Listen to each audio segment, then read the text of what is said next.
નીચાની શરૂઆત આજે આપણે સેક્ટરથી કરશું તો ખાસ કરીને કેબલ અને વાયર સેક્ટર્સ પર આપણે જોયું કે ફ્રાઇડેના એક બૂમ જોવા મળી હતી, ઘણા બધા ઉતાર ચઢાવ આપણને જોવા મળ્યા હતા. એના પર જ યુબીસીનો એક રિપોર્ટ આવતો જોવા મળ્યો છે, જેમાં તેમનું કહેવું છે કે અલ્ટ્રાટેકને 60% આવક જે છે તે હાઉસિંગ વાયર્સમાંથી અને બાકીની આવક જે છે તે કેબલ્સમાંથી જોવા મળી શકે છે. અને અલ્ટ્રાટેક માટે C&W ક્ષેત્રમાં ખાસ કરીને એક પોઝિટિવ લક્ષ્ય તેઓ બનાવી રહ્યા છે, પરંતુ તેમણે કેઈઆઈ ઇન્ડસ્ટ્રી માટે અહીંયા ખરીદારીની સલાહ આપી છે, પરંતુ ટાર્ગેટ્સ અહીંયા ઘટાડ્યા છે. તેમણે ₹5,700 પ્રતિ શેરથી ઘટાડીને ₹5,000 પ્રતિ શેર કર્યા છે.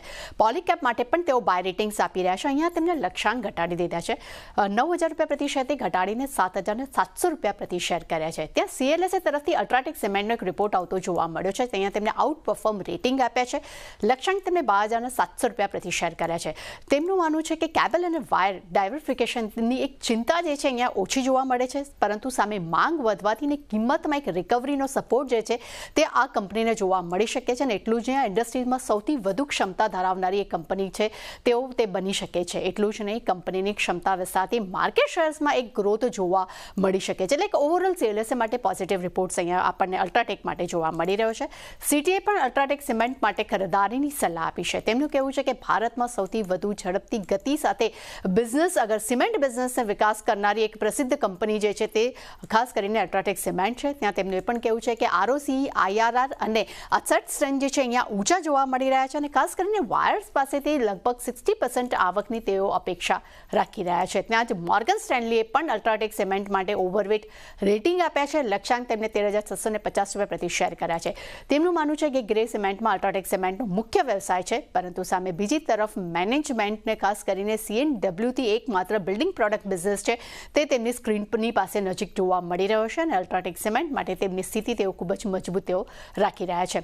ત્યારબાદ નજર કરશું પોલીકેપ પર. અહીંયા જેફ્રેસ તરફથી આપણને બાય રેટિંગ્સ જોવા મળ્યા છે, પરંતુ એમને પણ અહીંયા ટાર્ગેટ્સ ઘટાડ્યા છે. તેમણે ₹7,700 પ્રતિ શેરથી ઘટાડીને ₹6,485 પ્રતિ શેર કર્યા છે. તેમનું માનવું છે કે અલ્ટ્રાટેકની એન્ટ્રી બાદ આ સ્ટોકમાં બે સત્રમાં 20% ઘટાડો આવ્યો છે, પરંતુ તેની સેલ્સ અને નફા પર એટલી મોટી અસર નહીં પડે. અને FY 25-27 માટે સેલ્સ અને નફા પર 22%થી 28% ગ્રોથની પણ તેઓ અપેક્ષા રાખી રહ્યા છે.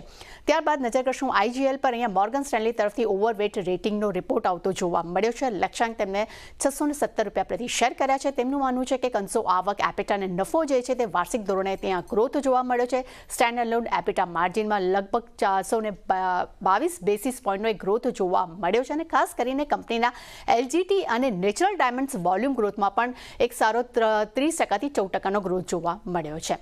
ત્યારબાદ નજર કરશું કોલ ઇન્ડિયા પર. મોર્ગન સ્ટેનલીના રિપોર્ટ પર અહીંયા ઓવરવેટ રેટિંગ જોવા મળ્યા છે. લક્ષ્યાંક તેમને ₹525 પ્રતિ શેર કર્યા છે. તેમનું માનવું છે કે પાવરની માંગમાં નરમાશથી પ્રોડક્શનમાં એક ઘટાડો આવ્યો છે.